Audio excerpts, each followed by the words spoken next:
Hello friends, welcome back to my channel. Today we're going to talk about books.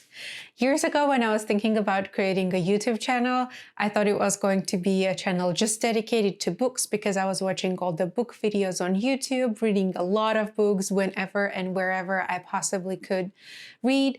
But then I came to grad school and that sort of killed my reading habit, because every day I had to read several academic articles and book chapters, and at the end of the day when I wanted to read just for fun, I just couldn't. So I couldn't pick up a book for about 2 years. And now that I have graduated, I've been trying to get back into reading and starting little by little. So today I'm going to talk about 3 nonfiction books and a couple of novels that I read and I enjoyed during the past couple of months. Let's get started.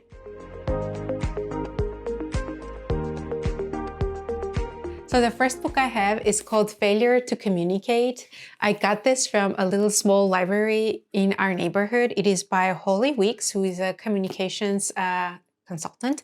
And this was a very interesting book. I always try to pick up books about communication or having hard conversation because I'm not particularly good at those. So in this book, the author gives us the anatomy of hard conversations based on her experience. So she breaks it down into different parts, or different reasons, including combat mentality or heavy emotional loads. I'm looking at my notes here. Or situations where it's just hard to read what's happening.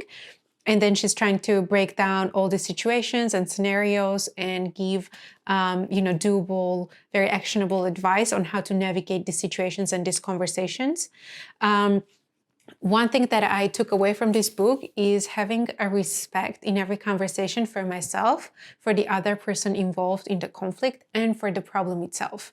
This sounds really simple, but when you stop before having a hard conversation and try to think, how much you respect yourself, and what are your boundaries, and what is the perspective of the other person, and how you can show respect to them, and how you can show respect towards just the existence of the problem, and talk about the problem and not the person, that becomes very actionable and hopefully easier to navigate those hard conversations. This was a really good book, so if you are interested in this topic, I would definitely recommend to read this. This is not a very difficult read, so yeah.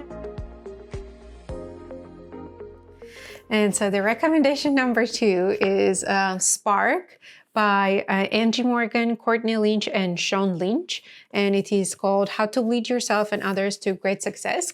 I found this book at a book exchange, and I thought that it looked interesting. It's also a New York Times bestseller. So this book would be interesting probably to those who are interested in leadership. I would say that all the ideas that I read about in this book, I had read or came across somewhere else, just because I have read like a lot of literature on this topic. But this book nonetheless was very interesting, and it had a couple of good reminders for myself. And the first one was identifying your values and seeing how you can act according to your values. So making sure there's an alignment between your values and your actions, especially at work. So now when I'm in a situation and I'm thinking, what should I do? What would be the best thing to do? Instead of thinking, oh, what did everybody else do in this situation? Or who I can turn to for advice. And obviously these 2 are good things. I first think, well, what are my values, and do any of the action plans sort of go against my values? So which action would be most aligned with my value, and I go with that. And another thing that I really enjoyed reading about is being of service, because leadership is probably the most the opportunity that comes with the most serving others and being of service and being of help. And it's not always easy to find ways how to do it, or to, especially in like work situations. So I'll just read this quote really quickly for you. It says, "It is important to know that true service isn't about coddling or enabling, it's about empowering. And empowering entails providing resources, giving information, and helping others become more successful." So it doesn't matter like where in the hierarchy or in the job market you are, you always have something to give, something to share, even if it's just a good question to somebody else. So definitely recommend recommend this book, whether you're at the beginning of your career, in the middle, or, maybe towards the end of it. Recommendation number 3 in the nonfiction books category is Feel Good Productivity by Ali Abdaal. If you're on YouTube, you probably know who Ali Abdaal is. He is a doctor, is a graduate of Cambridge University, and he is a very famous YouTuber. He has his part-time YouTuber Academy and a bunch of different digital products. I started watching Ali several years ago, and probably I owe him a lot just for encouraging me and millions of others to create a YouTube channel, not be afraid, and giving these practical tools and tips on how to get started. And what I really like about Ali and everything he does is his advice is always very actionable. There's always one little thing that you can, turn off the video, go and do, or read the book chapter and go and do. And he carried over the approach in this book because he has these small experiments in each chapter that you can do immediately. And this is pretty much a summary of everything you would want to know about productivity. And I'm saying this is someone who has read a bunch of books and read probably the entire productivity YouTube playlist. This book is great. I particularly enjoyed the last chapters about burnout and the several reasons for burnout, because I thought that, if somebody's burned out, this means they're just doing too much work, but you can also be burned out if you're just not doing what you want to be doing, or if you're not resting well. So I really appreciate Ali breaking it all down. And I was absolutely in love with the Align chapter. It was a good reminder for me to check the alignment of my values, my actions, and how I allocate time in my life and my priorities. And that was very, very useful, because years ago I was feeling very depressed and I went and saw a therapist, and my therapist pretty much told me everything that was written here. So if this book came out years before, I would have saved a lot of money. So do yourselves a favor and get a copy, or, get it from your local library. This is really, really good. I highly recommend, and definitely watch his content. I can't say that I watch every single video that Ali makes, but I definitely, when I have a question, I try to see if he has made a video about it, if it's about productivity, YouTube, or just talking to interesting people on his podcast. And this is the end of the nonfiction book part of this video. And now the fiction books or novels that are just good for your soul. So the first is, I hope I pronounce her name correctly, it's Chimamanda Ngozi Adichie. She's a Nigerian-American author, very popular. I have read a couple of her books. They're all amazing. And she has 2 very interesting TED Talks, so make sure you watch them as well. What can I say about this book? This one is called Purple Hibiscus. It's a novel. It is set in Nigeria. And it is just wonderful, beautiful, heartbreaking, but also very encouraging. She has this talent of writing in a way that I feel that I visited Nigeria. I was there. I was in the homes that she was describing. I was eating the food that she was describing. I was with the people that she's writing about. She just has a great talent, and I can tell that she puts a lot of hard work into these. So her novels are just something that hug your soul whenever you need that hug. So if you're looking for an easy read that will also tell you a beautiful story and introduce you to another culture, I definitely recommend check out this book. The next book is by my favorite author, Narine Abgarian. I have had the chance to meet her in person. She's the sweetest person ever. This is one of her most recent books. It's called Simon. My copy is in Russian because she writes in Russian, but the book is also available in Armenian and in English, and probably in many other languages as well. So the book begins at a funeral of this man named Simon. His family is there, his grandkids, his wife, his children, and a lot of people come to tell their condolences to the family, including these women who he has had a relationship or affection for throughout his life. Initially, I thought, well, he must have been a pretty horrible person, having a family and all these women on the side at different times. But the next chapters explore the stories of each of the women and how they met, what was their connection about, how it all ended.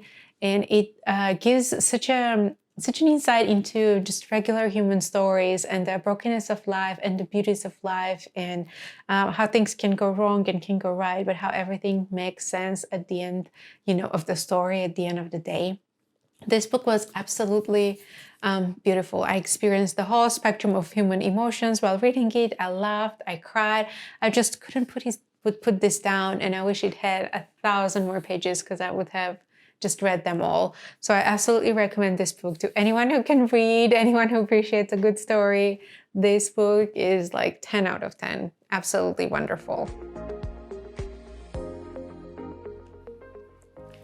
The next 3 books are from a category of I can't believe I didn't read this before. And the first one is The Wizard of Oz. I found this at the book exchange, I think, too, and I realized, oh, I've never read it and I've never watched the movie. I think everybody knows what this is about. The girl Dorothy and her dog who get thrown away into this land of Oz, and they're trying to find their way back. It's a wonderful reminder of how what we're looking for is most often already with us.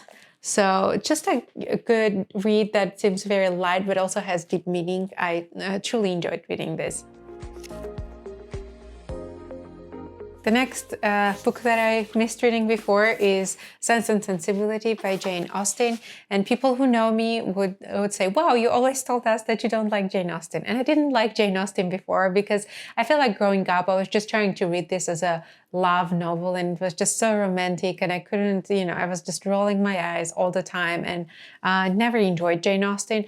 Didn't understand why she was only writing about women who were trying to get married, and I completely missed the deeper meaning, the satire, the sense of humor, and the specific angles that she was presenting her characters with. I had a more mature perspective to this, and I think I had a better understanding of the time when the events were happening, and why choosing the right husband was so important. It's always important, but it was more important during their time, because there was pretty much no way out. And it was a great book. I really enjoyed it. And I also watched a movie with Alan Rickman. It was wonderful. So highly recommend. If you haven't read it yet, definitely give it a chance and appreciate, Jane Austen's irony and sense of humor. And last but not least, Wuthering Heights by Emily Bronte. And oh my God, this was not what I expected to read.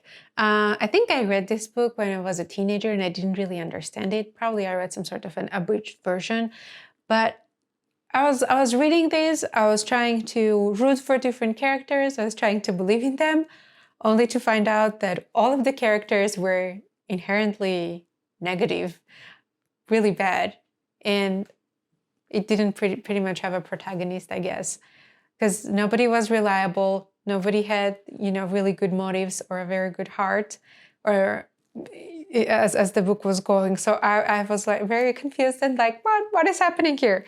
But this is definitely a masterpiece, because writing such a book showing all sides of, negative characteristics of a human is really challenging. And I love Bronte sisters. I've read Charlotte Bronte, now I've read Emily Bronte. I also want to check out the book of their other sister, but definitely recommend anything that is written by a Bronte. Now that I'm recovering from reading at grad school and trying to get back into the habit of reading for myself and for my brain again, I'm trying to do a heavy lift. I'm currently reading Brothers Karamazov by Dostoevsky, and then next I have Thinking Fast and Slow by Cameraman, and then Atlas of the Heart by Brené Brown. So hopefully this will help me be accountable, and we'll have another video of books featuring these ones in a couple of months. Thank you so much for watching. Please don't forget to like, share, and subscribe, and leave your book recommendations in the comments below. And if you have read any of the books that I spoke about today, please let me know what you thought of them. And I look forward to having a nice discussion in the comments below. Have a good week ahead. Thank you.